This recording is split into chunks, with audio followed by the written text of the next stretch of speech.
Hello students, Parveen Sharma here. All you are welcome in Commerce Law with Parveen Sharma. तो लीजिए बेटा, आज मैं आपको जो चैप्टर शुरू करवाने जा रहा हूँ उसका नाम है स्पेशल पर्पज सब्सिडरी बुक्स।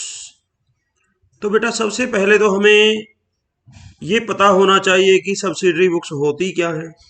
वैसे मैं ऑलरेडी आपको जो अकाउंटिंग साइकिल मैंने बताया था उसके अंदर आपको अच्छे से समझाया था कि भाई सब्सिडरी बुक्स क्या होती हैं।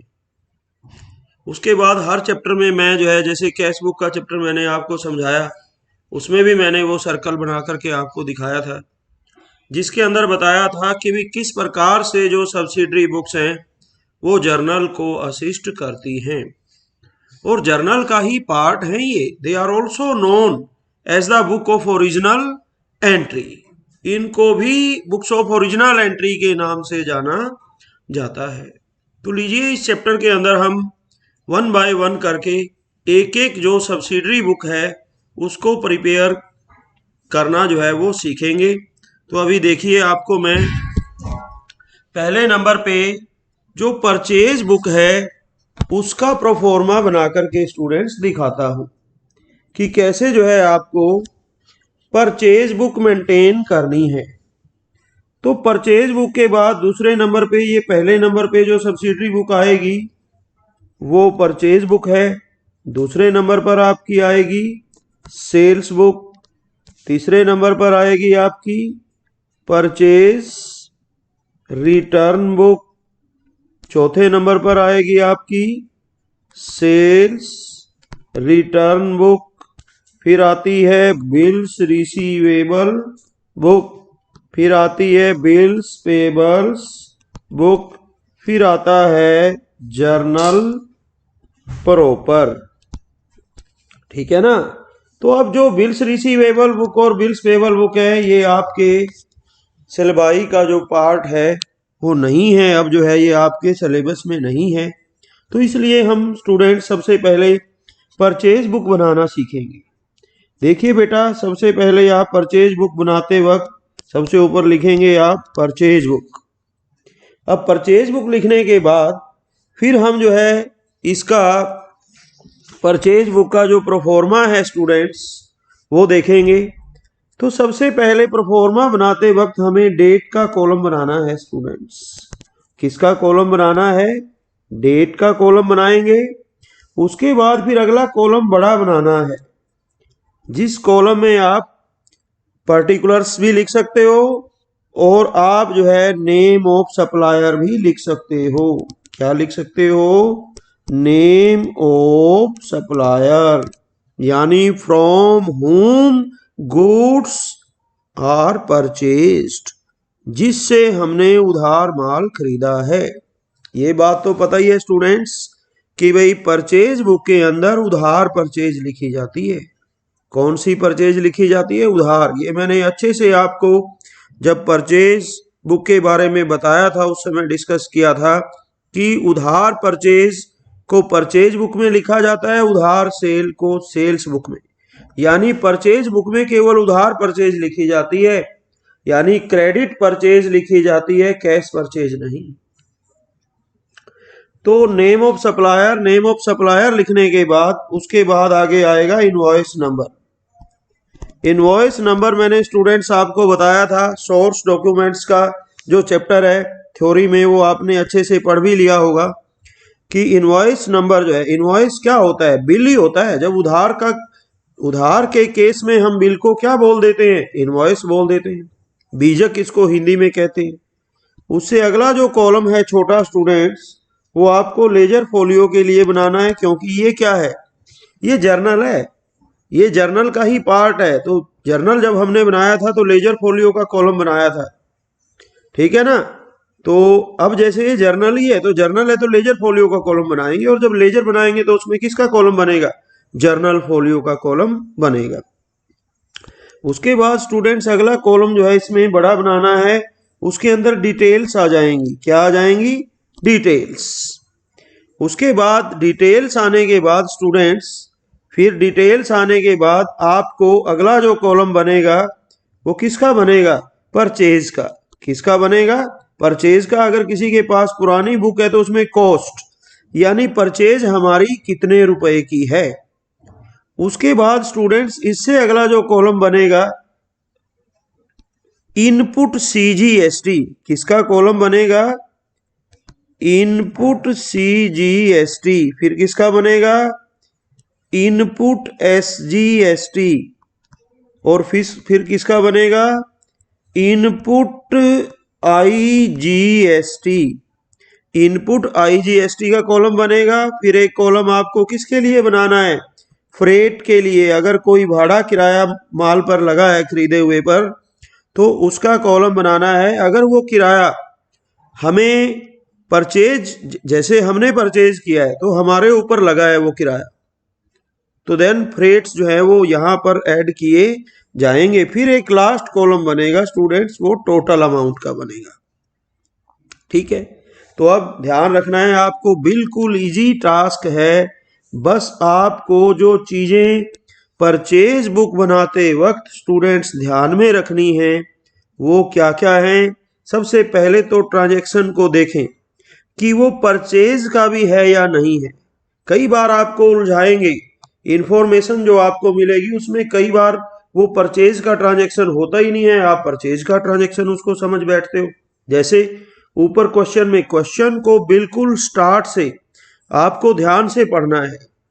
क्वेश्चन के बिल्कुल स्टार्ट में लिखा हुआ है कि आप जो परचेज बुक बनाने जा रहे हो ये फलां इलेक्ट्रिकल्स की है, वो बिजनेस इलेक्ट्रिकल्स का है। अगर बिजनेस इलेक्ट्रिकल्स का है तो स्टूडेंट्स केवल इलेक्ट्रिकल्स के आइटम ही गुड्स में कंसीडर होने हैं, और जो वर्ड परचेज है वो गुड्स के लिए ही यूज होता है बिजनेस के अंदर। अकाउंटेंसी के अंदर जो वर्ड परचेज है वो केवल गुड्स के लिए यूज किया जाता है।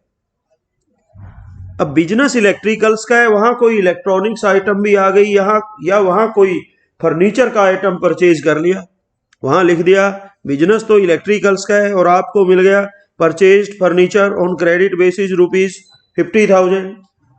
आपने देखा कि फर्नीचर उधार खरीदा हुआ है, उठाया और उसको परचेज बुक में लिख दिया? नहीं, क्योंकि बिजनेस इलेक्ट्रिकल्स का है, वहां पर फर्नीचर को हम परचेज में कंसीडर नहीं कर सकते, वो उधार परचेज का ट्रांजैक्शन स्टूडेंट्स नहीं है। सबसे पहले आपको ये देखना है ट्रांजैक्शन के अंदर कि whether it is related with purchase और नॉट।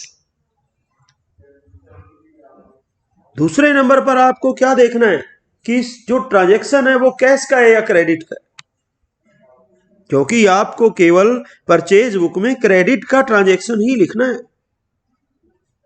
बस ये छोटी छोटी बातें आपको ध्यान रखनी है कि अगर ट्रांजैक्शन सबसे पहले रिलेटेड विद गुड्स होना चाहिए, दूसरे नंबर पे वो उधार का ट्रांजैक्शन होना चाहिए।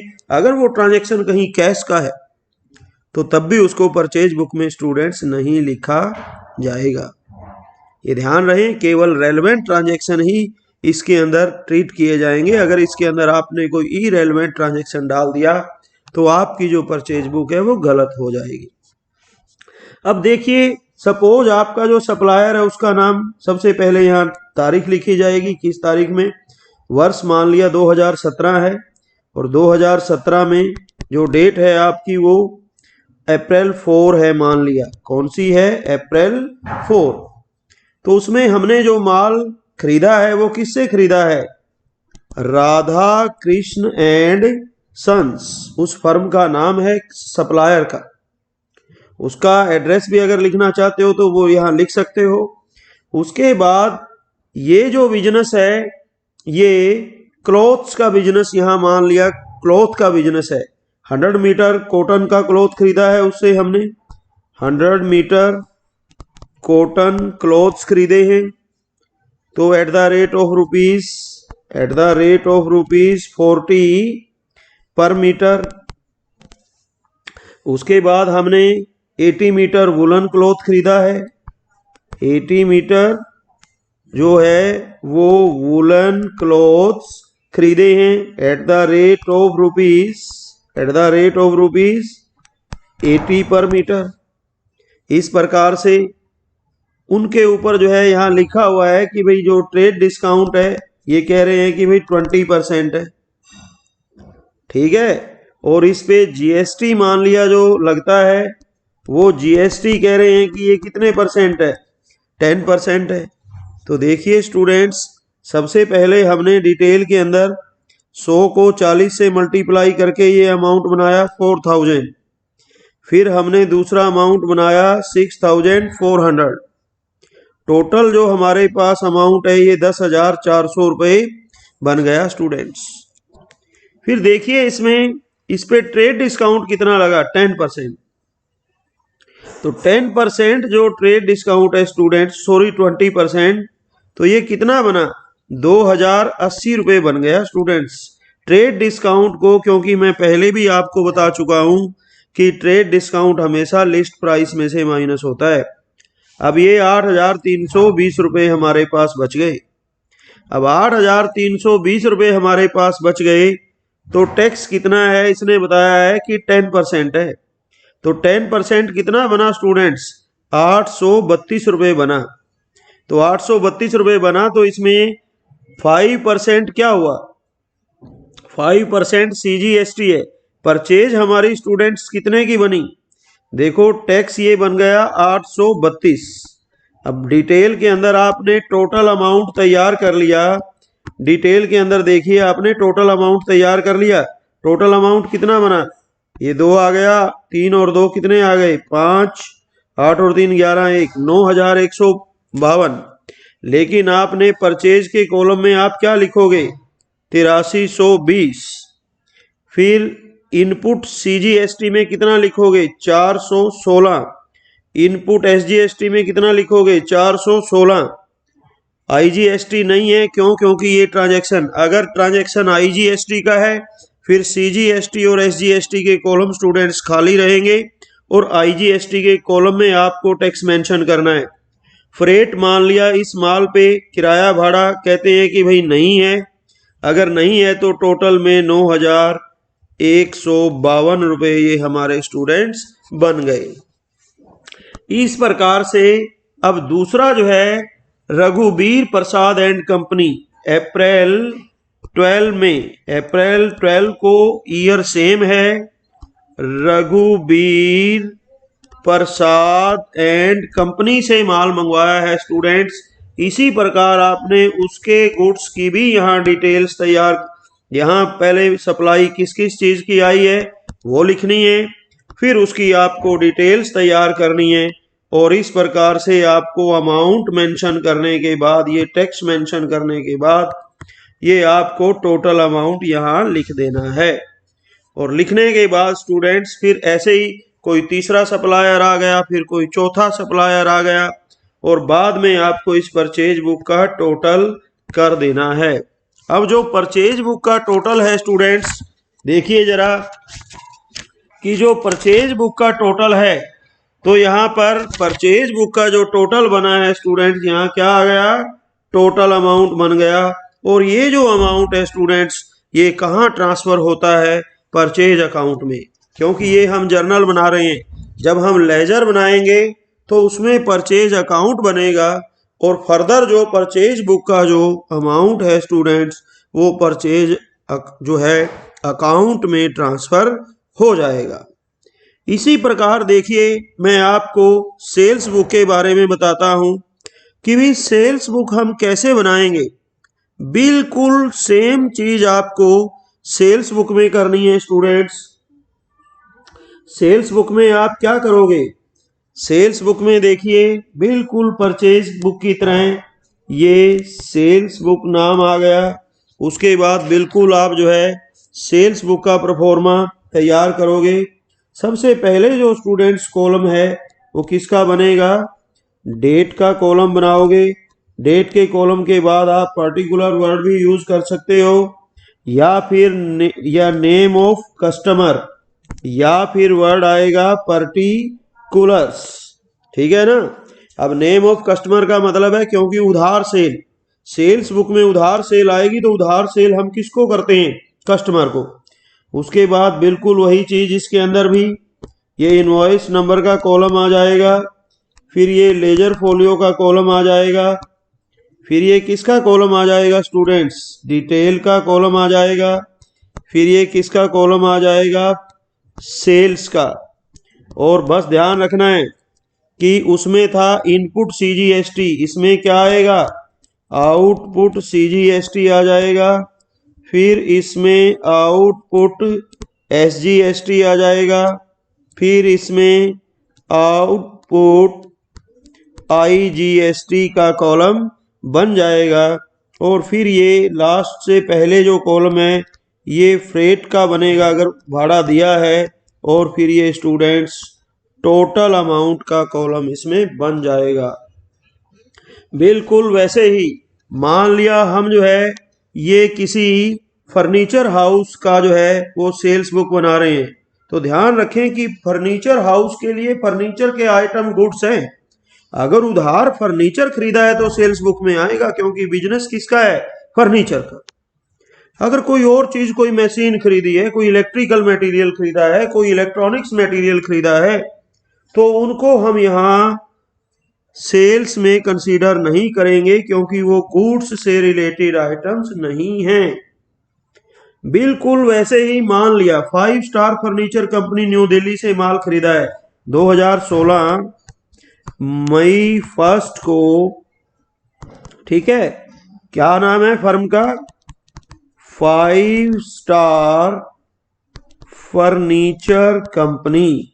कहाँ की है, न्यू दिल्ली की कंपनी है। उससे माल खरीदा, 150 चेयर्स खरीदी at the rate of ₹200 each. उसके बाद 40 टेबल्स खरीदे हैं students at the rate of ₹600 each. फिर इन पे ट्रेड डिस्काउंट का प्रोविजन भी दिया गया है, वो 10% है स्टूडेंट्स। तो उसके बाद देखिए, अब इन पे यहां पर देखिए कि ये ट्रेड डिस्काउंट है। सबसे पहले हमने इनका अमाउंट बनाया, तो 150 का 200 के हिसाब से कितना बन गया स्टूडेंट्स, 30,000 बन गया। फिर दूसरा अमाउंट 24,000 बन गया, टोटल 54,000 बन गया। और इस पे ट्रेड डिस्काउंट 5,400 रुपये लगा करके ये अमाउंट 48,600 बन गया स्टूडेंट्स। फिर कहते हैं कि भाई इन पे जीएसटी भी है, जीएसटी 10% है, टोटल 10% है, तो इसका मतलब 5% सीजी हो गया, 5% एसजी हो गया। तो टोटल कितना बना, 4860। 4860 को इसमें जोड़ दिया, 0 आ गई, फिर ये 6 आ गया, 8 और 6 14, 1 आ गया, 12 और 1 13, 1, ये 53,460 टोटल अमाउंट बन गया। तो आउटपुट सीजीएसटी कितना बना, 5%, यानी इसका आधा, 2430। हाँ सॉरी, ये 53,460 रुपये यहाँ लिखने हैं स्टूडेंट्स। परचेज में ये अमाउंट नहीं आएगा, टोटल अमाउंट यहाँ आएगा। परचेज तो कितने की है हमारी, 48,600 की। 48,600 यहाँ आ गया, 2430 यहाँ आ गया, 2430 यहाँ आ गया। मान लिया इस पे कोई किराया भाड़ा भी दिया हुआ है 1000 रुपीज, तो 1000 भी आपको ऐड कर देना है। तो टोटल 53,460 और 54,460 रुपये आपके बन जाएंगे। इस प्रकार से मान लिया विशाल फर्नीचर कंपनी से भी माल खरीदा है, विशाल फर्नीचर कंपनी, तो उसकी भी आपको इसी प्रकार डिटेल्स बना देनी है। और तीसरा अगर किसी से खरीदा है तो उसकी भी डिटेल इसी में बना देनी है। और लास्ट में स्टूडेंट्स उसका टोटल आपको कर देना है, यहाँ पर टोटल मेंशन कर देना है। और अलग अलग जो कॉलम है बेटा इंडिविजुअल्स, उनका भी आपको टोटल दिखाना है। तो देखिए सेल्स बुक का जो टोटल है वो कहाँ चला जाएगा, ये अमाउंट आगे फर्दर इसको लेजर में कहाँ जाना होता है, सेल्स अकाउंट में ट्रांसफर होना होता है स्टूडेंट्स। तो इस प्रकार से आप बड़े आसान तरीके से सेल्स बुक को मेंटेन कर सकते हो। 2-4 चीजें हैं जो आपको ध्यान रखनी है। सबसे पहले ट्रांजैक्शन सेल्स का है या नहीं है, दूसरा ट्रांजैक्शन क्रेडिट का है या नहीं है, तीसरा उसमें आप जो डिस्काउंट है ट्रेड डिस्काउंट, खास तौर पे आपको पता ही है कि भाई ये हमेशा लिस्ट प्राइस पर लगता है, और लिस्ट प्राइस का मतलब है कि प्रोडक्ट का एट फर्स्ट जो प्राइस बिजनेसमैन बोलता है वो प्राइस लिस्ट प्राइस होता है। कई बच्चे कंफ्यूज हो जाते हैं कि टैक्स पहले लगाएं या प्राइस डिस्काउंट पहले लगाएं, और ध्यान रखें कि डिस्काउंट से जो है वो अमाउंट घटता है और टैक्स से बढ़ता है, क्योंकि टैक्स हमें देना पड़ता है, कस्टमर देता है टैक्स को। तो कस्टमर से कलेक्ट करके हमें टैक्स फर्दर जो है वो गवर्नमेंट के पास डिपॉजिट करवाना होता है। ये जिम्मेदारी हमेशा सप्लायर की बनती है। तो इसलिए टैक्स का जो प्रोसेस है वो जीएसटी के चैप्टर में आप अच्छे से देख चुके हो। इस प्रकार से आपको स्टूडेंट्स सेल्स बुक प्रिपेयर करनी है। उसके बाद अगली जो सब्सिडरी बुक्स आती है स्टूडेंट्स, वो आती है परचेज रिटर्न बुक। कौन सी बुक आती है स्टूडेंट्स? Purchase return book. तो परचेज रिटर्न बुक को भी आप जो है इसी प्रकार से मेंटेन करोगे। सबसे पहले कॉलम किसका बनेगा? डेट का। उसके बाद ध्यान रखिए कि इस कॉलम को हम जो है, फिर मैं बता रहा हूं कि जो नई बुक्स आई हैं उनमें जो राइटर हैं वो माइनर चेंज करते रहते हैं। कभी यहाँ लिख दिया परचेज रिटर्न हम किसको करते हैं? जिससे माल परचेज किया था। परचेज हमने माल किससे किया था? सप्लायर से। तो माल वापस भी किसको करेंगे? सप्लायर को। तो नेचुरल है यहाँ पर हम नेम ऑफ सप्लायर भी लिख सकते हैं, और जो है हम यहाँ पर पर्टिकुलर, जैसे अब नया है तो यहाँ पर पर्टिकुलर वर्ड भी यूज कर सकते हैं। उसके बाद ध्यान रहे स्टूडेंट से कि यहाँ नया वर्ड आएगा, वो वर्ड क्या है? Debit note number. Debit note number. अब यहाँ पर डेबिट नोट नंबर क्यों आएगा स्टूडेंट्स? क्योंकि हमने, ध्यान रहे, जब हमने माल परचेज किया था तो परचेज किया था, कैसे परचेज किया था? उधार परचेज किया था। तो जब हमने स्टूडेंट्स माल को उधार परचेज किया था तो हमने सप्लायर को क्रेडिट किया था, और जब हम उसका खरीदा हुआ माल वापिस कर रहे हैं तो नेचुरल है हम उसको क्या करेंगे? एंट्री रिवर्स हो जाएगी। जर्नल में आपने सीखा ही है कि परचेज रिटर्न के अंदर जो सप्लायर है वो क्या होता है? डेबिट, और परचेज क्या हो जाती है? रिटर्न बन के क्रेडिट। तो सप्लायर को डेबिट नोट भेजा जाता है इसी कंट्रास्ट के अंदर। तो डेबिट नोट आ गया। उसके बाद क्या आ गया बेटा? लेजर फोलियो आ गया। और उसके बाद वैसे ही बिल्कुल कि भाई परचेज रिटर्न का अमाउंट कितना है, यहाँ पर परचेज रिटर्न आ गई। परचेज रिटर्न आने के बाद यहाँ पर टैक्स के कॉलम आ गए तीनों। फिर अगर कोई किराया भाड़ा जो है वो इसमें, और ये टोटल अमाउंट का कॉलम आ गया स्टूडेंट्स। तो इस प्रकार से आपको परचेज रिटर्न बुक तैयार करनी है। परचेज रिटर्न बुक जो आप तैयार करोगे स्टूडेंट्स, वही बात कि किस सप्लायर को आप माल वापिस कर रहे हो। जैसे मान लिया राधा कृष्ण एंड सन्स को वापिस किया है, तो यहाँ पर राधा कृष्ण एंड सन्स ये लिखोगे। फिर उसमें मान लिया आपने माल जितने का भी था उस पे ट्रेड डिस्काउंट कटा था या नहीं कटा था। मान लिया गुड्स कितने के थे? 2000 के थे। फिर उस पे ट्रेड डिस्काउंट कितना था? 10% था। तो यहाँ पर डिटेल के अंदर 2000 था, तो 10% 200 रुपये हो गया, तो 1800 रुपये। क्योंकि हमने खरीदा उसको 1800 में था, तो वापस भी कितने में होगा? 1800 में। ऐसा नहीं है, कई क्या करते हैं कि भी मान लिया खरीदा तो हमने उसको 1800 में, तो क्या हम वापस उसको 2000 में कर सकते हैं? नहीं। तो इसलिए डिस्काउंट घटा करके 1800 में, फिर मान लिया इस पे 10% टैक्स भी लगा था, तो नेचुरल है कि हमने वो सारी प्रोसेस है वो रिवर्स करके, और यहाँ पर ये टोटल अमाउंट हमें लिख देना है स्टूडेंट्स। इस प्रकार से आपको परचेज रिटर्न बुक तैयार करनी है।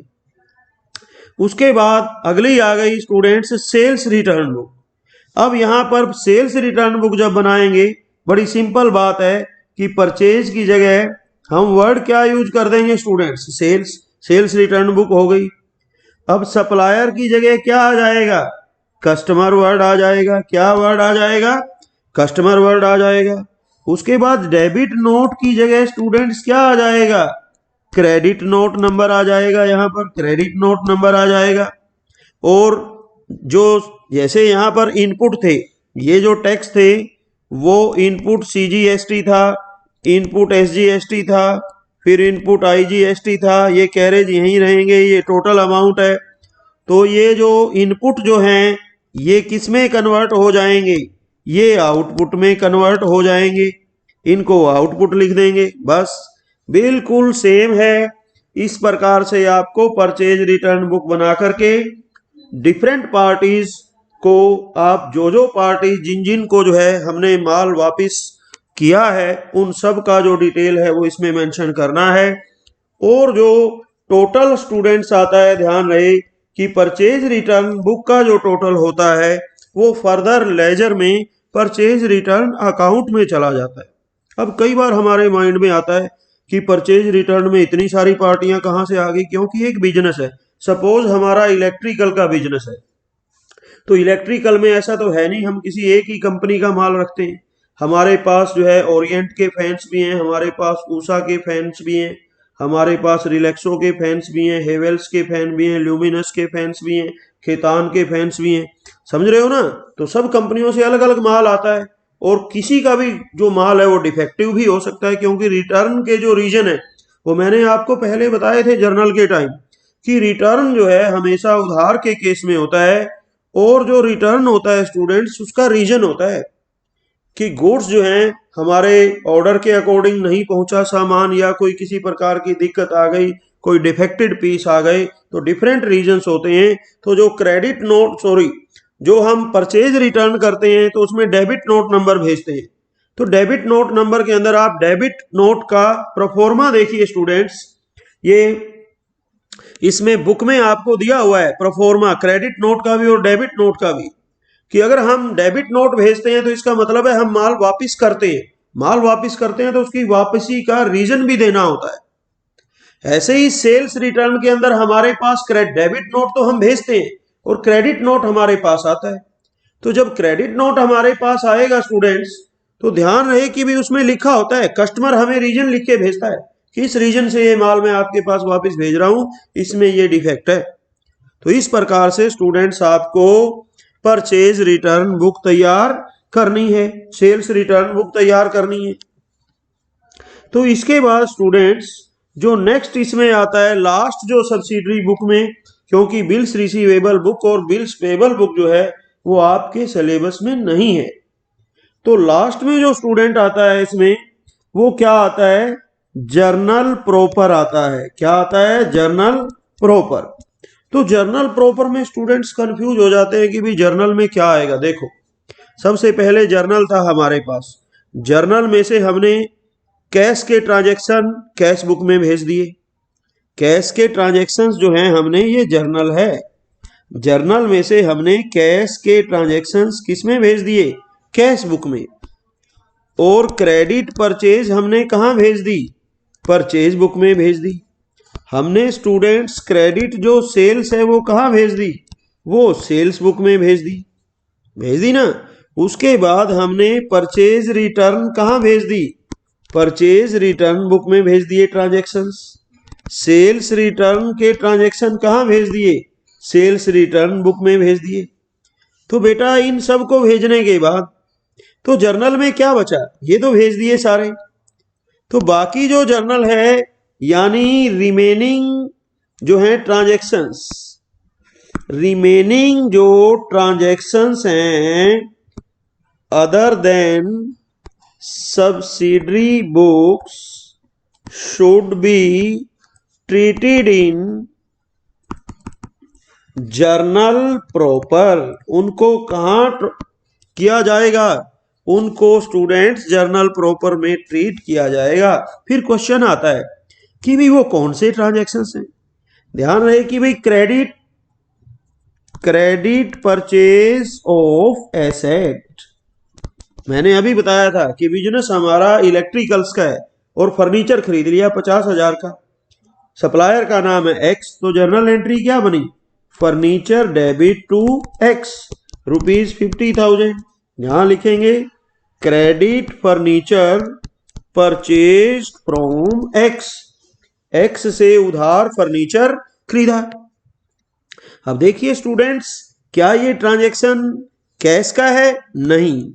क्या ये ट्रांजैक्शन परचेज का है? नहीं, क्योंकि बिजनेस हमारा किसका है? इलेक्ट्रिकल का।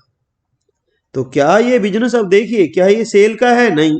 परचेज रिटर्न सेल्स रिटर्न का है? नहीं। तो अगर इनमें से किसी भी बुक से रिलेटेड ये ट्रांजैक्शन नहीं है तो फिर इसका मतलब ये ट्रांजैक्शन किसका है? ये जर्नल प्रॉपर का ट्रांजैक्शन है। क्रेडिट सेल ऑफ एसेट ऐसे ही आ गया, क्रेडिट सेल ऑफ एसेट। अगर किसी एसेट को हम बेचते हैं उधार में, मान लिया वाई को हमने फर्नीचर बेचा, तो जर्नल एंट्री क्या बनी? वाई डेबिट टू फर्नीचर, ये एंट्री बन गई। 20,000 का फर्नीचर जो है हमने वाई को उधार बेच दिया, तो ये ट्रांजैक्शन भी किसका है? जर्नल प्रॉपर का। इसी प्रकार से स्टूडेंट्स देखिए, कोई भी ट्रांसफरिंग एंट्री है, कोई भी हम एंट्री है, ट्रांसफरिंग एंट्री, अमाउंट ट्रांसफर करते हैं, ट्रांसफरिंग एंट्री है, या कोई रेक्टिफाइंग एंट्री है। रेक्टिफाइंग एंट्री का मतलब क्या होता है स्टूडेंट्स? अब कई जो स्टूडेंट्स हैं वो कंफ्यूज हो जाते हैं कि what do you mean by word rectifying entry. तो रेक्टिफाइंग एंट्री का मतलब यहां पर क्या है? गलती को ठीक करने के लिए हम, मान लिया कई बार ऐसा होता है कि हमने क्या किया कि माल को परचेज किया था, हमने क्या किया था? माल को परचेज किया था, 20,000 का माल परचेज किया था, तो एंट्री क्या होनी चाहिए थी? परचेज डेबिट टू कैश, नगद माल खरीदा था 20,000 का, लेकिन हमने परचेज की बजाय फर्नीचर को डेबिट कर दिया, तो एंट्री क्या बन गई? Furniture debit to cash 20,000। तो एंट्री राइट एंट्री ये होनी चाहिए थी, लेकिन रॉन्ग एंट्री ये बन गई। ये रॉन्ग एंट्री है, और ये कौन सी एंट्री है स्टूडेंट्स? राइट एंट्री है। तो अब देखिए कि राइट एंट्री के अनुसार कैश को क्रेडिट होना चाहिए था, और रॉन्ग एंट्री में भी कैश क्रेडिट है, तो कैश तो ठीक है। फिर गलती क्या हुई कि फर्नीचर को डेबिट, परचेज को डेबिट करना था और कर दिया किसको डेबिट? फर्नीचर को। तो अब रेक्टिफाइंग एंट्री क्या बनेगी स्टूडेंट्स? जो रेक्टिफाइंग एंट्री है वो क्या बनेगी कि परचेज को डेबिट करना चाहिए था, नहीं किया, ये एंट्री पास की हुई है गलती से। तो करिए परचेज को डेबिट कितने से? 20,000 को, 20,000 से, 20,000 से परचेज डेबिट कर दी, और फिर क्रेडिट, अब फर्नीचर गलती से डेबिट है तो फर्नीचर को क्या कर देंगे? Credit to furniture 20,000। ठीक है, तो ये कौन सी एंट्री हुई? Rectifying entry. तो स्टूडेंट्स यहां पर परचेज वर्ड लिखा है, लेकिन ये परचेज बुक की एंट्री नहीं है ना, तो क्योंकि ये कैश परचेज है ना क्रेडिट परचेज है कोई? ये कैश परचेज है नहीं, ये क्रेडिट परचेज है नहीं, क्योंकि furniture to purchase to furniture entry है, तो ये कौन सी एंट्री हुई? Rectifying entry.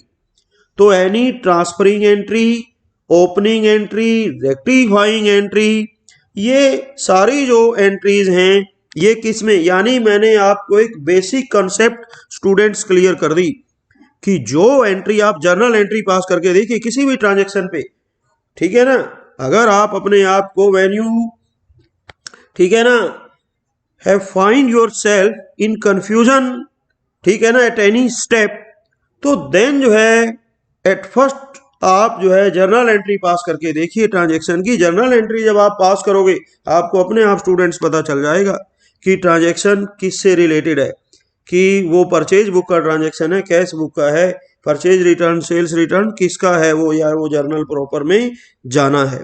तो इस प्रकार से स्टूडेंट्स आपको सब्सिडरी बुक्स तैयार करनी है। तो आज जो है एक ही लेक्चर में ये, क्योंकि ये एक छोटा चैप्टर है और बड़े आराम से आपका जो ये चैप्टर है वो एक लेक्चर में स्टूडेंट्स फिनिश हो गया। तो इसी के साथ जो है आज का जो लेक्चर है बेटा वो मैं यहीं ऑफ करता हूं। अगर किसी स्टूडेंट्स की किसी प्रकार की कोई क्वेरी इस लेक्चर से संबंधित रहती है तो आपको जब YouTube वीडियो दिया जाएगा तो आप उसके कमेंट सेक्शन में मेंशन कर सकते हो। Thank you.